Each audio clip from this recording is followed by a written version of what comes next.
Assalamualaikum warahmatullahi wabarakatuh. Video ini akan membahas apa yang kita pilih, analisis jalur ataukah SEM. Video ini dilandasi oleh pertanyaan dari rekan. Pertanyaannya ada 3, yaitu apa memang hanya variabel observe saja yang menggunakan uji analisis jalur. Pertanyaan kedua, jika tujuan penelitian saya untuk menguji efek atau model struktural saja dan tidak untuk menguji model pengukuran, apakah tetap bisa menggunakan uji analisis jalur?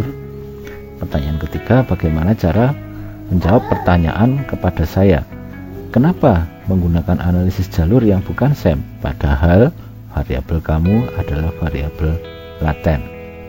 Sebelum melihat video ini, saya mengharapkan teman-teman melihat video tentang SEM terlebih dahulu, terutama SEM untuk pemula bagian yang pertama. Ada 2 pandangan dalam melihat hubungan antara SEM dan analisis jalur. Pandangan pertama melihat analisis jalur merupakan bagian dari SEM, yaitu model SEM yang tidak menggunakan variabel laten. Pandangan kedua melihat bahwa SEM dan analisis jalur merupakan hal yang berbeda. Yang pertama adalah analisis jalur dan yang kedua adalah SEM. Analisis jalur merupakan ekstensi analisis regresi yang membuat satu atau beberapa variabel intervening, baik berupa variabel mediator atau moderator. Sementara itu SEM sendiri adalah regresi yang menggunakan variabel laten, baik yang menggunakan model struktural atau yang menggunakan model pengukuran. Berikut ini beberapa literatur. Kenneth F. Bolen misalnya melihat bahwa structural equation modeling dapat dibagi menjadi 2, yaitu yang menggunakan variabel laten dan tidak menggunakan variabel laten, sehingga di sini dapat disimpulkan bahwa ada SEM yang tidak menggunakan variabel laten. Di sisi lain ada Tengku Rykov yang mengarang buku ini. Dia menempatkan analisis jalur sebagai salah satu chapter di dalam buku tentang SEM ini, sehingga dapat dikatakan path analysis atau analisis jalur merupakan bagian dari SEM. Sementara itu Schumacher yang mengarang buku ini menempatkan path analysis di dalam model SEM. Kemudian Maruyama juga menempatkan path analysis di dalam SEM. Apa yang membuat analisis jalur dan SEM berbeda? Hal yang membuat perbedaan utama antara analisis jalur dan SEM adalah penggunaan variabel laten. Jika analisis jalur hanya menggunakan skor variabel tanda kotak ini, maka SEM melibatkan skor indikator ini, kemudian dirupakan menjadi atau dikompositkan menjadi variabel laten. Berikut ini adalah gambar analisis jalur. Semuanya adalah variabel empirik. Berikut ini adalah SEM. Namun ada juga yang mengatakan bahwa ini adalah analisis jalur yang menggunakan variabel laten. Mengapa harus variabel laten? Variabel-variabel yang menunjukkan atribut manusia, misalnya kemandirian, keuletan, kecemasan, dan kreativitas, sebagian besar adalah variabel yang kompleks, sehingga kita tidak bisa mengukur secara langsung. Kita hanya bisa melihat manifestasi atau indikasi dari variabel-variabel tersebut secara operasional dalam bentuk perilaku. Sebagai contoh, satu variabel laten yang namanya faktor dimanifestasikan dalam beberapa indikator, sehingga untuk mengetahui faktor ini dilakukan pengukuran terhadap penjabarannya. Gambar ini tidak kita jumpai pada analisis jalur, karena semua variabel di dalam analisis jalur adalah variabel empirik. Berikut ini adalah variabel yang tanpa perlu dibuat laten dan variabel yang perlu dibuat laten. Contoh yang tidak perlu dibuat sebagai variabel laten adalah jenis kelamin, pendapatan per bulan, jarak rumah sakit ke rumah, kemudian jumlah anak, lama sakit yang diderita, lama bekerja, dan jenis pekerjaan. Variabel-variabel ini langsung kita dapatkan dari data yang diberikan oleh individu atau sumber data secara langsung. Selanjutnya adalah variabel yang perlu dibuat sebagai variabel laten, misalnya tingkat kecerdasan, prestasi akademik, optimisme, kecantikan, kesesakan, dukungan sosial, maupun kompetensi. Semua variabel-variabel ini diukur melalui seperangkat butir sebelum kemudian diinferensikan untuk menunjukkan variabel ini. Apa konsekuensinya ketika ada variabel laten tapi di dalam model dia tidak dilatenkan. Contohnya seperti ini, ada read, math, write, dan science, semuanya adalah prestasi akademik, namun bentuknya tidak laten. Bentuknya di sini kotak berarti observe atau variabel yang teramati. Variabel laten bisa juga ditetapkan sebagai variabel empirik setelah melalui proses agregasi komponen-komponennya menjadi satu skor komposit atau skor total. Caranya adalah dengan menjumlahkan atau dengan membuat rata-rata. Faktor kuantitasnya dapat dibuat berdasarkan indikator-indikatornya melalui analisis faktor konfirmatori atau item response theory yang menunjukkan bahwa faktor itu adalah variabel laten. Sebaliknya, faktor di sini bisa juga didapatkan sebagai variabel empirik melalui proses komputasi, misalkan semua indikator-indikatornya dijumlahkan atau faktor itu didapatkan dari rata-rata dari semua indikator-indikator yang mendukungnya. Sehingga ada dua opsi, apakah kita menggunakan faktor sebagai laten, faktor juga bisa dilihat sebagai variabel empirik. Bagaimana bisa? Ya, bisa dilakukan asalkan asumsi dan syaratnya dipenuhi. Kita bahas kapan-kapan ya. Apa syarat untuk mengobservkan variabel laten? Variabel laten tadi saya jelaskan bisa juga diempirikan.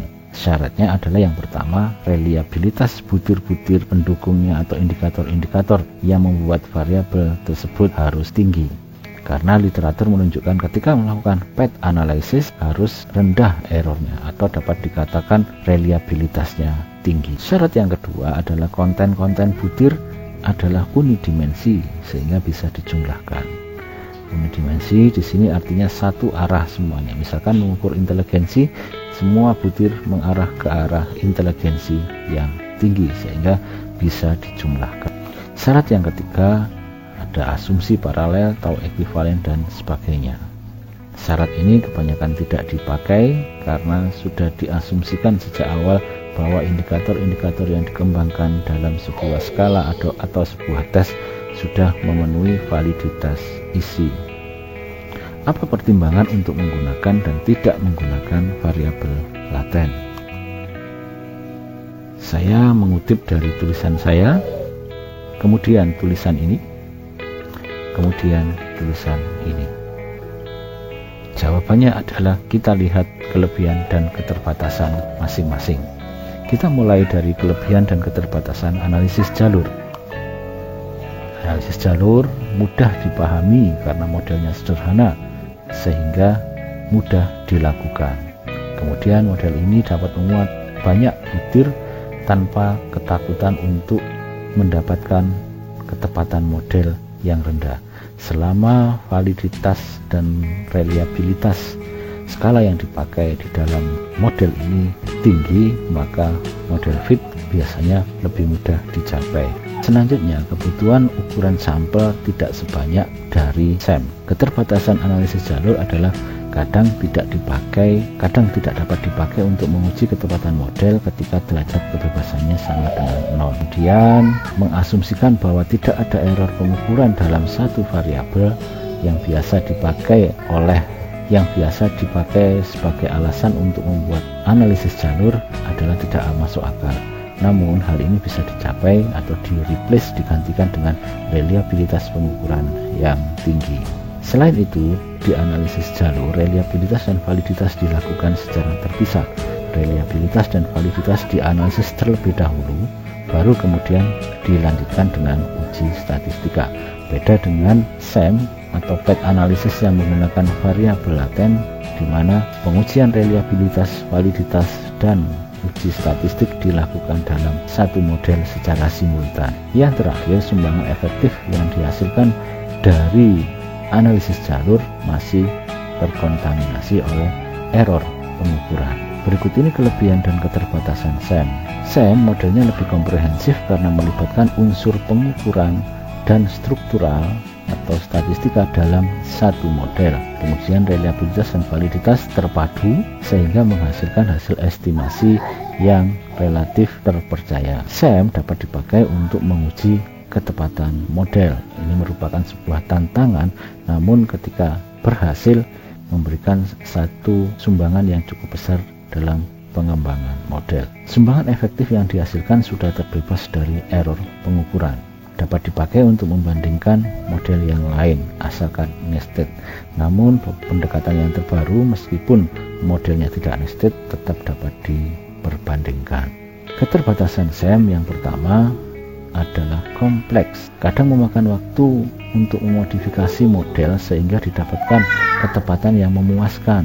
Terlalu banyak variabel yang dilibatkan semakin sulit untuk mendapatkan nilai ketepatan model. Karena menguji model maka memerlukan ukuran sampel yang besar. Kita kembali ke pertanyaan di awal, apakah memang hanya variabel observe yang bisa menggunakan uji analisis jalur? Saya tadi sudah menjelaskan bahwa analisis jalur bisa menggunakan laten variabel atau observe variabel saja. Pertanyaan kedua, jika tujuan penelitian saya hanya ingin menguji model struktural atau efeknya saja dan tidak untuk menguji model pengukuran, apakah tetap bisa menggunakan analisis jalur? Ya, literatur menunjukkan bahwa analisis jalur saja bisa dilakukan, yaitu analisis jalur yang hanya menggunakan observe. Beberapa program, misalkan yang dikembangkan oleh Preacher dan Hayes yang menggunakan analisis jalur, path analysis, tidak menyediakan uji ketepatan model karena hanya menekankan kepada efek peranan atau prediksi satu variabel ke variabel yang lain. Pertanyaan yang terakhir, bagaimana cara menjawab pertanyaan mengenai metode yang saya gunakan? Misalnya, kenapa menggunakan analisis jalur yang bukan SEM padahal variabel kamu adalah variabel laten? Bisa dijawab, tidak semua analisis jalur itu menggunakan variabel laten, karena variabel laten bisa juga diempirikan apabila memenuhi beberapa syarat. Selain itu, tergantung dari penelitian kita. Jika penelitian kita menggunakan resource yang besar, dalam arti dana yang besar, waktu yang panjang, kita gunakan yang ideal. Variabel laten tetap kita lihat sebagai variabel laten, tetap kita lihat dan kita tetapkan sebagai variabel laten. Namun jika kita memiliki dana yang tidak banyak dan waktu yang sedikit, maka kita mengobservkan variabel laten. Sehingga jawaban di pertanyaan ketiga ini tergantung dari peneliti. Terima kasih, semoga bermanfaat. Assalamualaikum warahmatullahi wabarakatuh.